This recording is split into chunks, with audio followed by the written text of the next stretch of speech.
أكرم فضل محمد خير. وأنتم وغيرنا يعلم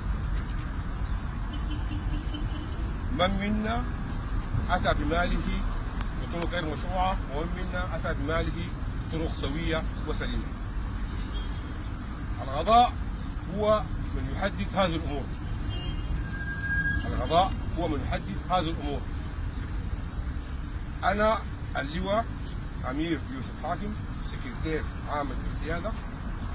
هذه المذكرة التي معنونة إلى السيد رئيس المجلس استلمتها الآن منكم أمام هؤلاء الرجال. أتعهد بأني أوصلها إلى السيد رئيس المجلس عبر الأمين العام للنظر فيها. الله أكبر.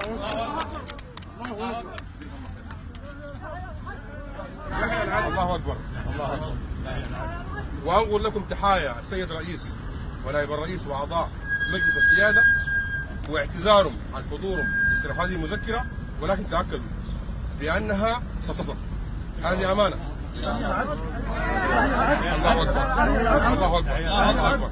الله أكبر. وهذه المبادرة وهذا الحضور إن دل على شيء يدل على وقوفكم وعلى تكريمكم وعلى انتمائكم لمؤسسات كثيرة جدا قام بها هذا الرجل الكريم فضل محمد خير. وخير شهود هذه المبادرة التي أمامي الآن. ولكن كما قلت لكم أن القضاء سيفصل في هذه المذكرة وسيفصل في هذا الأمر. إن شاء الله نرفع هذه المذكرة إلى الجهات المختصة وتجد كل العناية والتقدير، وإن شاء الله بإذن تعالى سيكون النصر حليفكم بإذن تعالى. إن شاء الله.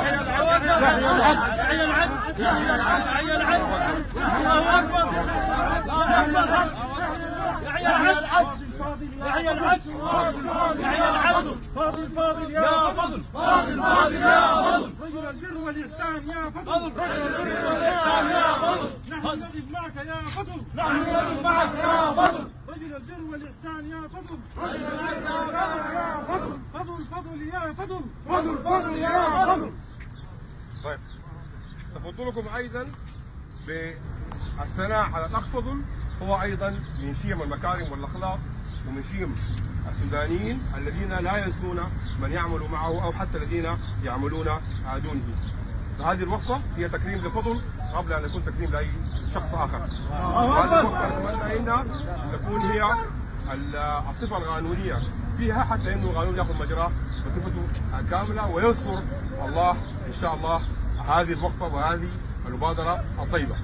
أعدكم مرة أخرى بأن هذه المذكرة ستصل إن شاء الله خلال اليوم أو غدا إلى السيد رئيس المجلس. ونتمنى ودعواته إنه القانون يأخذ مجراه وإنه القضاء يأخذ مجراه ويعود الحق لأصحابه بإذن تعالى. شاكر لكم.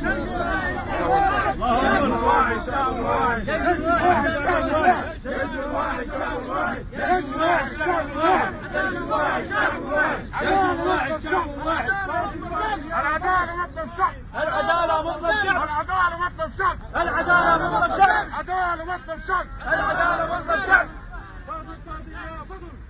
فاضل فاضل يا فضل. فاضل فاضل يا فضل. وأقول لكم نحن كحكومة الفترة الانتقالية ليس لدينا ما نخفيه وليس لدينا ما في تعني غدغدة بالجس. إذا كان هنالك حق لفضل ولكم إن شاء الله بإذن تعالى سيكون لكم الحق وأتمنى ذلك. شاكر لكم مرة ثانية هذه الوقفة هذا الحضور الكريم، وأقول لكم المذكرة إن شاء الله ستكون بين أيدي السيد رئيس المجلس في أقرب فرصة ممكنة، متمنيا من الله عز وجل أن ينصر هذا الجمع الكريم. بارك الله فيكم. ونتصل إن شاء الله.